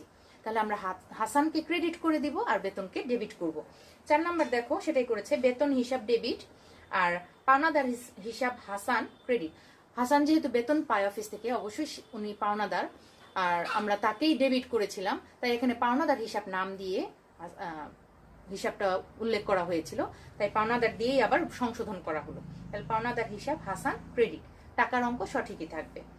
5 নাম্বারও একতরফা ভুল, সেটাও খতিয়ানে পোস্টিং দিয়ে আমাদের সংশোধন করতে হবে। সেটা 1 লাইনে এখানে লেখা আছে, ক্রয় হিসাব 200 টাকা দ্বারা ডেবিট করতে হবে। এরপর 6 নাম্বার বলা আছে, মালিক কর্তৃক কারবারে প্রদত্ত 2000 টাকা বিক্রয় হিসাবে দেখানো হয়েছে। তাহলে বিক্রয় হিসাব তো এখানে আসার কথাই না, বিক্রয় হিসাবকে ক্রেডিট করা হয়েছে। এখন বিক্রয় টোটালি আমাদের দরকার নেই, তাহলে আমাদের ডেবিট করে ভুলটাকে সংশোধন করতে হবে। বিক্রয় হিসাব ডেবিট, আর যেটা হওয়ার কথা মূলধন হিসাব সেটাকে সঠিক জায়গায় নিয়ে আসতে হবে, মূলধন হিসাব ক্রেডিট। ব্যাখ্যাটা তোমরা বই থেকে দেখে বুঝে দিয়ে নিও। 7 নাম্বার, যেটা হচ্ছে 350 টাকা মূল্যের পণ্য আমাদের কাছে ফেরত এসছে একজন ক্রেতার কাছ থেকে, সেটা আমরা দাখিলাই দেইনি। তাহলে পণ্য ফেরত আসলে বিক্রয় ফেরত হিসাব ডেবিট বা আন্ত ফেরত হিসাব ডেবিট হয়, আর দেনাদার হিসাব ক্রেডিট হয়। তাহলে এটা হচ্ছে বিকৃত পণ্য ফেরত হিসাবভুক্ত হলো। আমরা যেহেতু এটার দাখিলাই দেইনি, তাহলে নতুন করে এটা হিসাবভুক্ত করা হচ্ছে, তাই আমরা এটা ভুল সংশোধন করছি না, এটা আমরা দাখিলা দিচ্ছি, তাহলে এটা আমরা হিসাবভুক্ত করছি। আর গ নাম্বারে বলা হয়েছে, আশা করি তোমরা যে জাবেদাগুলোর কথা এতক্ষণ বুঝালাম, জাবেদাগুলো সেটা তোমরা বুঝতে পেরেছো। সঠিকভাবে জাবেদা ব্যাখ্যা দিয়ে প্রত্যেকটা জাবেদার শেষে বিবরণের কলামটা শুধু বন্ধ করবে, বাকিগুলো নয়। সবার শেষে গিয়ে তোমরা সব শেষের লেনদেনটা করার পর, সংশোধন করার পর বা জাবেদা দেওয়ার পর টোটাল ছকটা বন্ধ করে দিবে। ঠিক আছে? আর নিশ্চয়ই তোমরা জাবেদাগুলো এভাবে বুঝতে পেরেছো যেভাবে বুঝালাম। আর গ নাম্বার বলা আছে ভুল সংশোধনের ফলে মোট খরচের কি পরিবর্তন হবে। তাহলে আমরা নিশ্চয়ই খরচ, আয়, ব্যয় যেগুলো আমরা জানি, সম্পদ দায়, এগুলো তো আমরা চিনি। এই সমস্ত দাখিলা থেকে খরচের আইটেম কোনগুলো সেগুলো আমরা খুঁজে বের করব 1 থেকে 7 নাম্বার পর্যন্ত।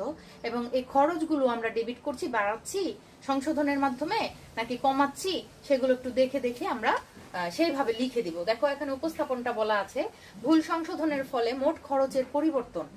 খরচ বৃদ্ধি পেয়েছে 1 নাম্বার দফায়, ক্রমিক নং 1-এ আমাদের ক্রয় হিসেবে আমরা এই দাখিলাটা সঠিকভাবে দেইনি, ক্রয় হিসেবের জায়গায় আমরা বিক্রয় বইতে লিপিবদ্ধ করেছিলাম। তাহলে এখানে কিন্তু ক্রয় বৃদ্ধি পাবে, আমাদের সংশোধন করার পর ক্রয়টা কিন্তু বৃদ্ধি পাচ্ছে 1500 টাকা। তারপর 4 নম্বরে বেতন বৃদ্ধি পাচ্ছে। আমরা হাসানের হিসাবকে বেতন হিসাবের জায়গায় লিখে ফেলেছিলাম, সেখানে হাসানকে বাদ দিয়ে আমরা বেতনকে নিয়ে আসছি, এখানে কিন্তু আমাদের বেতনও বৃদ্ধি পাচ্ছে, খরচটা। আর দফা 5-এ সেখানেও কিন্তু আমাদের ক্রয়ের অ্যামাউন্ট আমরা কম লিখেছিলাম, আমরা কিন্তু বাড়াচ্ছি। এই 3টা দফাতে কিন্তু আমাদের খরচ বৃদ্ধি পাচ্ছে।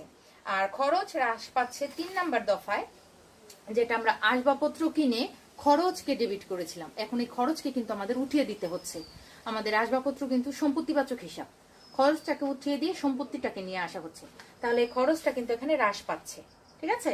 তাহলে এই কিছু কিছু বৃদ্ধি আর কিছু হ্রাস, এই দুইটা মিলে যে পার্থক্য হচ্ছে, তাহলে আমাদের সেটা নিট বৃদ্ধি পাচ্ছে নাকি নিট হ্রাস পাচ্ছে সেটা যোগ বিয়োগ করে আমাদের দেখাতে হবে। যদি ফলাফল বৃদ্ধির চেয়ে হ্রাসটা বেশি হয়, তাহলে আমাদের নিট হ্রাস আসবে, অ্যামাউন্টটা মাইনাস ফিগার আসবে ব্র্যাকেট দিয়ে। আর যদি নিট বৃদ্ধি হয়, বৃদ্ধিটা বেশি হয়, হ্রাস কম হয়, তাহলে সেটা আসবে নিট বৃদ্ধি। ঠিক আছে? এখানে যেভাবে দেওয়া আছে সেভাবে তোমরা করবে। আশা করি রাও মিল তৈরির পূর্বের যে ভুলের সংশোধন সেটা তোমরা বুঝতে পেরেছো। এরকম আরেকটা উদাহরণ আছে, উদাহরণ 45, সেটা তোমরা দেখে আর একটু বুঝে নিবে। রাও মিল তৈরির পরের যে ভুল সেগুলোর যে সংশোধন সেগুলো তোমরা পাবে উদাহরণ 40 থেকে 42, 44, 46 এবং 49 থেকে 53, যেটা তোমাদের এই 4 নাম্বারেও আছে। শুধুমাত্র উদ্দীপকের উপস্থাপনটা আলাদা, কিন্তু ধরন বা নিয়ম কিন্তু একই। ঠিক আছে? সংশোধনগুলো দেখলে তোমরা বুঝতে পারবে সমাধানগুলো। তো সেখান থেকে আমি এখন এই 42 নাম্বার অঙ্কটা একটু আলোচনা করব। আর চূড়ান্ত হিসাব তৈরির পরের যে ভুল সেটা যেগুলো দেওয়া থাকলে কিভাবে সংশোধন করতে হবে সেটা তোমরা পাবে উদাহরণ 47, 48। আমি কিন্তু প্রত্যেকটা উদাহরণের নাম্বার পর্যায় ভিত্তিক দিয়ে দিয়েছি, তোমরা বাসায় সেই উদাহরণগুলো দেখবে, স্টাডি করবে, বুঝে বুঝে অবশ্যই খাতায় প্র্যাকটিস করবে। আর যেটা চতুর্থ, যেটা এটা পর্যায় না, এই পর্যায়টা এটা দ্বিতীয় পর্যায়ের ভুল, কিন্তু প্রশ্নের উপস্থাপনটা শুধু আলাদা বিধায় আমি এই 4 নাম্বার দিয়ে লিখেছি। এবং সেই ধরনের অঙ্কগুলো তোমরা পাবে উদাহরণ 49 থেকে 53, যেটা দ্বিতীয় ধাপে আমি তোমাদের দিয়ে দিয়েছি। ঠিক আছে? তোমরা অঙ্কের প্রশ্নগুলো এবং সমাধানগুলো দেখলে বুঝতে পারবে। তাহলে আজকে আমি এখন আরেকটা দ্বিতীয় ধাপের তোমাদের সমাধান একটা বুঝিয়ে দেই, উদাহরণ 42, সেটা তোমরা একটু খেয়াল করো। তোমাদের 602 পৃষ্ঠায় পাবে, সেটা 42 নং তোমরা পাবে 602 পৃষ্ঠা। ঠিক আছে? সেখানে তোমাদের ভুল সংশোধনী দাখিলার জন্য সেম ছক, শুধুমাত্র পর্যায়টা যেহেতু ভিন্ন, সেক্ষেত্রে আমাদের একতরফা ভুলগুলো সেখানে অনিশ্চিত হিসাব দিয়ে সংশোধন করতে হয়। এখানে যেমন একতরফা ভুলের সংশোধন করা যায় না, এই পরের ভুল কিন্তু একতরফা ভুলগুলো সংশোধন করা যায়। উভয় পক্ষ তো সংশোধন করা যাবেই, একতরফা ভুলগুলো কিন্তু অনিশ্চিত হিসাব নিয়ে এসে সংশোধন করা যায়। তাহলে আমরা 42 নাম্বার উদাহরণটা একটু দেখি। 42 নাম্বার পর বাকি যে উদাহরণগুলোর নাম্বার আমি দিয়ে দিয়েছি, 40 থেকে 42, 44, এগুলো তোমরা বাসায় একটু নিজেরা দেখে নিবে। 42 নাম্বারটা তোমরা দেখো, নিম্নলিখিত ভুলগুলো রাও মিল তৈরির পর ধরা পড়েছে। এখানে তোমাদের 40 নাম্বারও কিন্তু রাও মিল তৈরির পর কথাটা বইতে উল্লেখ নেই, তোমরা একটু লিখে নিবে প্রশ্নের বা উদ্দীপকের শুরুতে রাও মিল তৈরির পূর্বে না পরে এই কথাটা উল্লেখ নেই, তোমরা পর কথাটা লিখে নিও। ঠিক আছে? আমরা কিভাবে বুঝবো এটা রাও মিল তৈরির পর? আমাদের সমাধানে আমরা দেখতে পেয়েছি 40 নাম্বারে অনিশ্চিত হিসাব নিয়ে আসা হয়েছে, তাহলে সেখান থেকে আমি বুঝতে পেরেছি যে এটা রাও মিল তৈরির পরের ভুল। অবশ্যই মনে রাখবে রেওয়া মিল তৈরির পর যদি ভুল ধরা পড়ে সেক্ষেত্রে অনিশ্চিত হিসাব নিয়ে এসে এক পক্ষের সংশোধন করা যায় একতরফা ভুলের। 42 নম্বরে বলা আছে নিম্নলিখিত ভুলগুলো রেওয়া মিল তৈরির পর ধরা পড়েছে। এক হচ্ছে ক্রয় হিসাবের যোগফল 700 টাকা বেশি দেখানো হয়েছে, যেটা আমরা 43 নম্বরে পেয়েছিলাম। 5 নম্বরে যেটা, সেটা কিন্তু আমরা দাখিলা দিয়ে সংশোধন করতে পারিনি, কিন্তু এখন কিন্তু আমরা 42 নম্বরে সংশোধন করতে পারবো। ঠিক আছে, সংশোধন করতে পারবো, কারণ আমরা রেওয়া মিল তৈরির পর ভুল হলে সেই ক্ষেত্রে আমরা অনিশ্চিত হিসাব নিয়ে এসে কিন্তু ভুল সংশোধন করতে পারি। তাহলে 2 নম্বরে বলা আছে নগদ বিক্রয় 800 টাকা হিসাবের বইতে লেখা হয়নি, এটা হচ্ছে উভয় পক্ষের ভুল, আমরা সংশোধন করতে পারি। 3 নম্বর বলা আছে 900 টাকার আসবাবপত্র ক্রয় 90 টাকা লেখা হয়েছে, এটা শুধু আসবাবপত্রের হিসাবে ভুল হয়েছে, এক্ষেত্রেও আমরা সংশোধন করতে পারবো, কারণ এটা রেওয়া মিল তৈরির পরের ভুল। তারপর 4 নম্বর বলা আছে 7000 টাকার পণ্য ক্রয় ভুলে বিক্রয় হিসাবে লেখা হয়েছে, এটাও আমরা ভুল সংশোধন করতে পারবো। মূলত রেওয়া মিল তৈরির পূর্বের আর পরের ভুলের তফাৎ এইটাই যে এখানে শুধু একতরফা ভুলগুলো সংশোধন করা যায় না দাখিলা দিয়ে, কিন্তু পরের ভুলগুলো অনিশ্চিত হিসাব নিয়ে এসে একতরফা ভুলগুলো সংশোধন করা যায়, এটাই পার্থক্য। তোমরা এটা যদি বুঝতে পারো তাহলে এই 42 নাম্বার যেটা বুঝাচ্ছি, তাহলে পরের ভুল হলে আমরা একতরফা ভুলগুলোর ক্ষেত্রে আমরা অনিশ্চিত হিসাব নিয়ে এসে সংশোধন করতে পারি। ক নাম্বার বলেছে বাদ পড়ার ভুলের পরিমাণ কত। এই যে বাদ পড়ার ভুল, বেদাখিলার ভুল, লেখার ভুল, নীতিগত ভুল, পরিপূরক ভুল, এতগুলো ভুল আমি তোমাদের একটু আগে শিখিয়েছি, সেইখান থেকে কিন্তু এই প্রশ্নটা এসেছে। বাদ পড়ার ভুল কোনগুলো? বাদ পড়ার ভুল হচ্ছে টোটালি আমরা যে ভুলটা যে লেনদেনটা আমরা একদম হিসাবের বইতে লিখিনি, সেটা হচ্ছে বাদ পড়ার ভুল, যে লেনদেনটা বাদ পড়ে গেছে হিসাবের বইতে লিখতে। তাহলে এখানে এই 4টা লেনদেনের মধ্যে 2 নাম্বার যে লেনদেনটা দেওয়া আছে নগদ বিক্রয় 800 টাকা হিসাবের বইতে লেখাই হয়নি, তাহলে এখানে টোটালি লেনদেনটা বাদ পড়ে গেছে, এটা হচ্ছে বাদ পড়ার ভুল। তোমাদের ক নাম্বার সমাধানটা একটু দেখো, প্রেজেন্টেশনটা বুঝতে পারবে, এইভাবে তোমরা প্রেজেন্টেশন করবে। ঠিক আছে, তাহলে বাদ পড়ার ভুল কোনগুলো আমরা জানলাম, যে লেনদেনগুলো হিসাবের বইতে লেখা থেকেই বাদ পড়ে যায়। খ নাম্বার বলা হয়েছে উপরোক্ত ভুলগুলো সংশোধনের জন্য জাবেদা দেখাও। আমরা একইভাবে ছক আঁকবো, একই কথা লিখবো, এখানে শুধু এই পর্যায় ভিত্তিক ভুলগুলো আমরা সঠিকভাবে উপস্থাপন করব। এখানে কিন্তু কোনো আর দাখিলা দেওয়া যাবে না, এমন কিন্তু কোনো দাখিলা নেই, মানে ভুল সংশোধনী দাখিলা দেওয়া যাবে না এমন কিন্তু কোনো কথা নেই, কারণ এটা পরের ভুল, রেওয়া মিল তৈরির পরের ভুল, রেওয়া মিল তৈরির পরের। ঠিক আছে, তাহলে এখানে দেখো ক্রয় হিসাবের যোগফল 700 টাকা বেশি দেখানো হয়েছে, তাহলে এটাকে কমিয়ে দিতে হবে। তাহলে ক্রয় হিসাবের যোগফল কমানোর ক্ষেত্রে আমাদের ক্রয় হিসাব আমরা ডেবিট করেছিলাম, এখন ক্রয় হিসাবকে 700 টাকা দিয়ে ক্রেডিট করব। যেহেতু এটা পরের ভুল, সেক্ষেত্রে আমরা অপর পক্ষকে তো ডেবিট করতেই হবে, পরের ভুলে তো ডেবিট ক্রেডিট করতেই হবে দাখিলা দিয়ে, তাহলে অপর পক্ষকে অনিশ্চিত হিসাব নিয়ে আসতে হবে। যেহেতু আমাদের একটা পক্ষের ভুল হয়েছে 1 নম্বরে, শুধুমাত্র ক্রয় হিসাবে ভুল হয়েছে, অপর পক্ষে তো ভুল হয়নি, কিন্তু দাখিলা আমাদের দিতে হবে। রেওয়া মিল তৈরির পরের ভুলে দাখিলা দিয়ে সংশোধন করা যায় এক পক্ষের ভুলকে, তাহলে অপর পক্ষটা কি হবে? অনিশ্চিত হিসাব। তাহলে ক্রয়কে কমাতে চাইলে ক্রয়কে ক্রেডিট করতে হবে, ক্রয় নর্মালি ডেবিট হয়, কমাতে হলে ক্রেডিট করতে হবে, এবং কাকে তখন ডেবিট করতে হবে? অনিশ্চিত হিসাবকে। 700 টাকা দিয়েই অনিশ্চিত হিসাব ডেবিট, ক্রয় হিসাব ক্রেডিট। এবং ব্যাখ্যাটা কি লিখবো? ক্রয় হিসাবের যোগফল বেশি লেখার ভুল সংশোধিত হলো। 2 নাম্বার নগদ বিক্রয় 800 টাকা হিসাবের বইতে লেখা হয়নি, আমরা এটা হিসাবের বইতে লিখবো। নগদ বিক্রয় হলে নগদান হিসাব ডেবিট, বিক্রয় হিসাব ক্রেডিট। এটা আমরা কি লিখবো ব্যাখ্যায়? নগদ বিক্রয় না লেখার ভুল সংশোধিত হলো, অথবা নগদের বিক্রয়, পণ্য বিক্রয় হিসাবভুক্ত হলো, আমরা যে কোনোটা লিখতে পারি। 3 নাম্বার 900 টাকার আসবাবপত্র ক্রয় 90 টাকা লেখা হয়েছে, আসবাবপত্র হিসাবে 90 টাকা লেখা হয়েছে, অন্য হিসাবে কিন্তু 90 টাকা লেখা হয়নি, তাহলে শুধুমাত্র আসবাবপত্র হিসাবটা আমরা কারেকশন করব। এটা কিন্তু একতরফা ভুল। 3 নাম্বারটা আমরা তাহলে আসবাবপত্র হিসাব 90 টাকা কম, 900 টাকা থেকে 90 টাকা কম মানে হচ্ছে 810 টাকা, আমরা 810 টাকা লিখেছিলাম।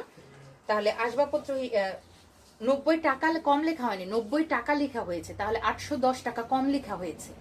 ঠিক আছে, তাহলে আসবাবপত্র হিসাব 810 টাকা দ্বারা ডেবিট করব, এবং অপর পক্ষ যেহেতু ভুল হয়নি, আমরা অনিশ্চিত হিসাবকে নিয়ে এসে অনিশ্চিত হিসাব ক্রেডিট করব 810 টাকা দিয়ে। ব্যাখ্যাটা বই থেকে দেখে লিখে নিব। 4 নাম্বার 7000 টাকার পণ্য ক্রয় ভুলে বিক্রয় হিসাবে লেখা হয়েছে। তাহলে পণ্য ক্রয়কে যদি ভুলে বিক্রয় হিসাবে লেখা হয়, এখানে বলা হয়নি যে বিক্রয় বইতে লেখা হয়েছে, শুধুমাত্র ক্রয়ের জায়গায় বিক্রয়কে নিয়ে আসা হয়েছে। অর্থাৎ আমরা পণ্য ক্রয় করেছিলাম, ক্রয়কে ডেবিট করার কথা, আমরা কি করেছি? বিক্রয়কে ক্রেডিট করেছি, বিক্রয় হিসাবে লেখা হয়েছে। বিক্রয় হিসাব লেখা মানে বিক্রয় তো ক্রেডিটই হয়, বিক্রয় হিসাবের মধ্যে এই 7,000 টাকাকে নিয়ে গেছি ক্রেডিট দিকে।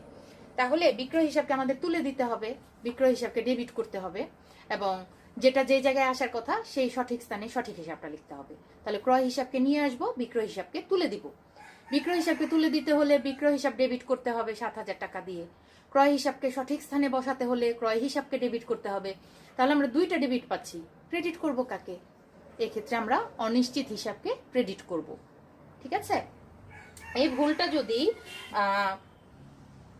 এমন হতো যে রেওয়া মিল তৈরির পূর্বের ভুল, তাহলে আমরা এটা এক পক্ষের ভুল দেখাতাম।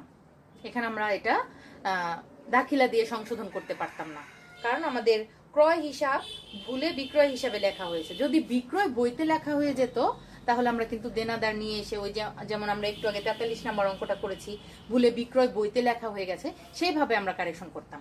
কিন্তু এখানে শুধুমাত্র ক্রয় হিসাবকে বিক্রয় হিসাবে লেখা হয়েছে, এক পক্ষের ভুল হয়েছে। এটা কিন্তু আমরা রেওয়া মিল তৈরির পূর্বের ভুল হলে খতিয়ানে পোস্টিং করে সমাধান করতাম, যেহেতু এক পক্ষের ভুল, কারণ সেখানে অনিশ্চিত হিসাব আনা সম্ভব হতো না। কিন্তু এখন যেহেতু পরের ভুল, দুইটা ডেবিট হচ্ছে, ক্রেডিট করার কিছু নেই, তাহলে পরের ভুল হলে আমরা অনিশ্চিত হিসাবকে ক্রেডিট করব। দুইটা অ্যামাউন্টকে একত্রিত করে আমরা অনিশ্চিত হিসাব ক্রেডিট করে দিব। দেখো 4 নম্বরে ক্রয় হিসাব ডেবিট, বিক্রয় হিসাব ডেবিট, অনিশ্চিত হিসাব ক্রেডিট 14,000 টাকা। আর ব্যাখ্যাটা আমরা বই থেকে সেভাবে লিখে দেব। এই যে জাবেদাগুলো দিলাম ভুল সংশোধনের জন্য, এই সংশোধিত জাবেদা থেকেও কিন্তু খতিয়ান করা যায়। আমরা নর্মাল জাবেদা দেখে যেমন খতিয়ান করি, এই সংশোধিত জাবেদাগুলো থেকেও খতিয়ান করা যেতে পারে, যেগুলো তোমাদের করণীয় গতে বলা আছে। তোমরা একটু বই থেকে দেখে নিবে সমাধানটা। আমরা যেহেতু নর্মাল খতিয়ান করতেই পারি, এখন এই সংশোধনী জাবেদা দেখে দেখেও কিন্তু আমরা খতিয়ান করতে পারবো। এখান থেকে আমাদের যে হিসাবগুলোর সৃষ্টি হয়েছে, অনিশ্চিত হিসাব, ক্রয় হিসাব, নগদান হিসাব, আসবাবপত্র হিসাব, বিক্রয় হিসাব, এই সমস্ত হিসাবগুলো নিয়ে কিন্তু আমরা খতিয়ান করতে পারি। এবং অবশ্যই সেটা ভুল সংশোধনী দাখিলা দেখে দেখে বা বুঝে বুঝে আমরা করব। এখানে 3টা হিসাবের খতিয়ান করা আছে, আসবাবপত্র হিসাব, ক্রয় হিসাব, বিক্রয় হিসাব। আমরা কিন্তু এগুলো করতেই পারি। ঠিক আছে? এখানে সংশোধিত জাবেদা দাখিলা হতে হিসাব সমূহ আসবাবপত্র হিসাব, ক্রয় হিসাব এবং বিক্রয় হিসাবে স্থানান্তর করো। তাহলে এখান থেকে বিক্রয় হিসাব দেখো তোমাদের নেওয়া হয়েছে। বিক্রয় হিসাবে দুই রকম হয়েছে আমাদের সংশোধন। একবার বিক্রয় হিসাবকে আমরা নগদান হিসাব দিয়ে সঠিকভাবে হিসাবভুক্ত করেছি, আর একবার লাস্টে গিয়ে আমরা অনিশ্চিত হিসাব দিয়ে বিক্রয় হিসাবকে সংশোধন করেছি। সেক্ষেত্রে আমাদের বিক্রয় হিসাবের খতিয়ানটা কিন্তু ভালোভাবে বুঝে নিবে তোমরা। আরেকটা জাবেদা দেখে দেখে আমরা ক্রয় হিসাবের খতিয়ান করতে পারবো, আরেকটা করতে পারবো আসবাবপত্র হিসাব। এগুলো আমাদের অবশ্যই সেভাবে করতে হবে। তো ডিয়ার স্টুডেন্টস, আজকের ক্লাসে আমি যে অঙ্কগুলো তোমাদের বুঝালাম, এরপর যে চূড়ান্ত হিসাব তৈরির পরের ভুল আছে সেটার সংশোধনগুলো তোমরা পাবে 47-48 নাম্বারে, এবং লাস্টে যে 4 নাম্বার সেটা তোমরা উদাহরণ 49-53 এগুলো একটু ভালোভাবে দেখে নিবে। চূড়ান্ত হিসাব তৈরির পরের যে ভুল, সেখানে তোমরা দেখতে পাবে যে মুনাফা জাতীয় আয় ব্যয়গুলোর যে ভুল হয়েছে, সেক্ষেত্রে কিন্তু মুনাফা জাতীয় আয় ব্যয়গুলোর নাম ইউজ করা হয়নি।